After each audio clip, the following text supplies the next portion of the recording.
여러분 안녕하세요. 코코아빠 아이겠습니다. 김민재 선수의 나폴리가 챔피언스리그 16강에서 프랑크푸르트를 상대로 도합 2승, 총 5골 차를 만들며 압도적인 승리를 통해 8강에 진출했습니다. 그리고 그 안에서 수비의 주축인 김민재를 중심으로 두 경기 모두 클린시트를 기록하는 기염을 토했습니다. 오늘은 김민재 선수의 활약에 대한 이야기를 해보려고 합니다. 그럼 그 이야기 바로 시작하겠습니다. 오늘은 나폴리에게 있어서 공격도 물론 중요했지만 무엇보다 수비에 좀 더 무게중심이 쏠려있는 날이었습니다.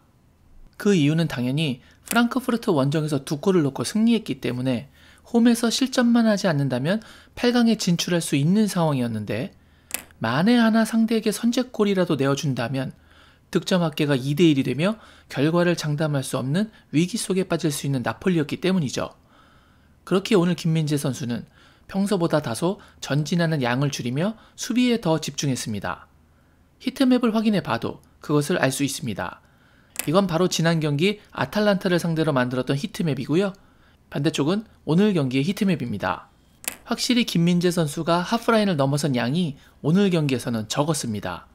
하지만 그렇다고 전혀 올라오지 않은 것은 아닙니다. 후반 51분경 미친 인터셉트를 보여주었죠.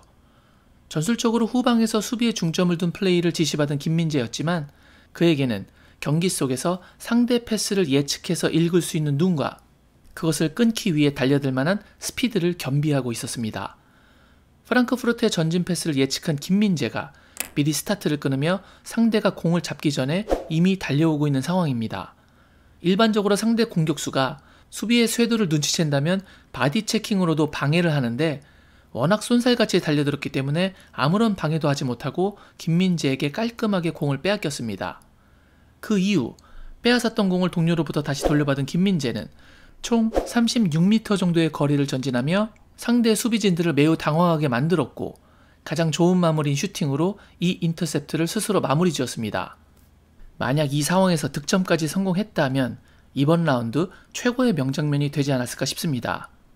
김민재 선수가 동료들조차 눈치채지 못할 정도의 빠른 스피드로 전방으로 전진해 수비 위치를 비우고 올라갔기 때문에 수비 진영에 약간의 빈 공간이 생길 수밖에 없었고 거기에 더해 동료 선수 한 명이 쓰러져 있어서 미드필더가 수비 지역 커버 시 중원에 발생하는 공간을 대신 커버하기가 힘들어진 상황이었기 때문에 슈팅으로 이 전진을 마무리한 것은 득점이나 어시 같은 공격 포인트를 올리지 못한 상황에서라면 최고의 결과라고 볼 수 있겠죠. 정말 이 장면만 본다면 이걸 누가 센터백의 전진이라고 볼 수 있을까라는 생각이 들 정도였습니다. 이처럼 수비적인 역할을 부여받은 김민재였지만 그의 날카로운 발톱을 다시 한번 숨기지 못하고 상대에게 드러낼 수 있었던 그의 미친 판단력과 스피드였다고 생각합니다. 특히 그의 이런 경기와 패스의 흐름을 읽는 능력과 스피드는 단연 독보적으로 이 경기를 풀타임이 아닌 단 66분만을 소화했는데 가로채기 횟수는 무려 4회나 기록해 양팀 22명의 선수 모두를 합쳐도 전체 1위입니다. 심지어 가로채기를 김민재보다 1개 부족한 3개를 성공한 선수조차도 존재하지 않습니다. 간과하실 수 있어서 다시 말씀드리지만 90분이 아니라 단 66분 동안 기록한 횟수입니다. 김민재 선수의 가로채기 횟수 4회 다음으로 많은 횟수는 2회네요. 그만큼 가로채기는 쉽지 않은 수비 스탯이죠. 가장 훌륭했던 수비는 가로채기만이 아니었습니다.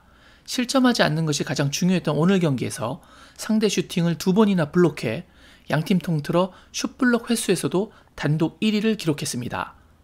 이 경기에서 프랑크푸르트가 90분 동안 총 시도한 슈팅 횟수가 8회니까 김민재 선수는 66분을 뛰며 슈팅 전체의 25%를 혼자서 블록으로 사전 차단을 한 것입니다.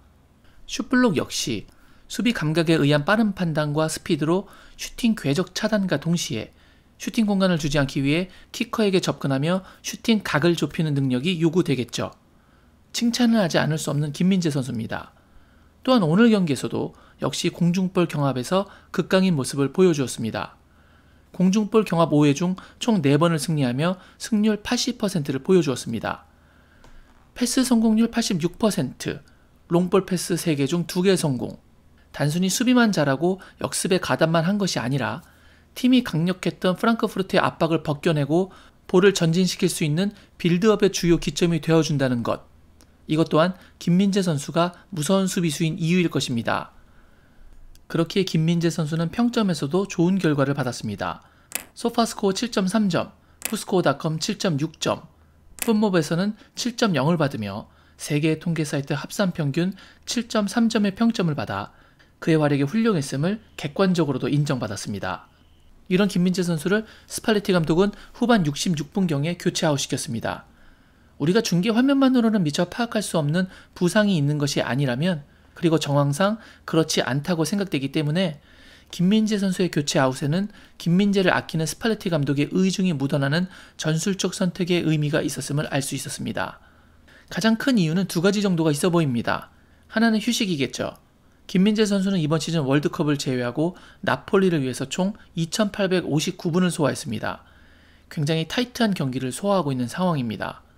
그렇기에 부상 위험 관리 차원에서도 휴식은 필요합니다. 두 번째는 카드 관리입니다. 김민재 선수는 조별리그 5차전 레인저스와의 경기에서 후반 88분, 그 후 프랑크푸르트와의 16강 1차전 38분에 각각 옐로우 카드를 한 장씩 받아 현재 총 2장의 경고 카드를 받은 상태입니다. 만약 카드 한 장을 더 받게 된다면 다음 경기에 나설 수 없는 상태가 되죠. 8강 1차전에서 김민재를 잃는다는 것은 나폴리에게는 상상조차 하기 싫은 너무나도 큰 손실이기 때문에 스팔레티 감독은 김민재의 휴식 더하기 카드 관리 차원에서 팀이 5골 차로 크게 앞서기 시작하자 김민재 선수를 교체 아웃시킨 것으로 판단됩니다. 승리가 거의 확실한 상황이니 그를 더 이상 경기장 위의 리스크에 놓아둘 필요가 없는 것이겠죠. 이런 상황이라면 오늘 경기 첫 번째 교체 아웃으로 경기장을 빠져나온 것은 일반적인 상황에서의 교체 아웃으로 나온 것과는 그 의미가 오히려 정반대인 상황으로 해석할 수 있겠네요. 가장 먼저 빼서 지켜줘야 하는 나폴리와 스팔레티 감독에게 수비의 보물인 김민재, 부디 좋은 8강 대진과 더불어 컨디션 관리로 지금 보여주고 있는 나폴리 최고의 시즌이 세리아뿐만 아니라 별들의 전쟁인 챔피언스 리그에서도 계속 이어지기를 바랍니다. 김민재 선수의 맹활약에 관한 영상은 여기까지였고요. 제가 다른 채널에서 우리가 사용하는 어원과 같은 잡학상식들을 전해드리고 있습니다.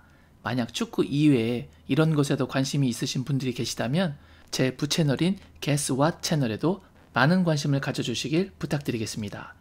오늘 제가 준비한 영상은 여기까지였습니다. 오늘 영상이 마음에 드셨다면 구독, 좋아요, 알림 설정 부탁드리겠습니다. 저는 다른 더 좋은 영상으로 여러분께 인사드리겠습니다. 그때까지 늘 건강하시길 바랍니다. 역시 I guess.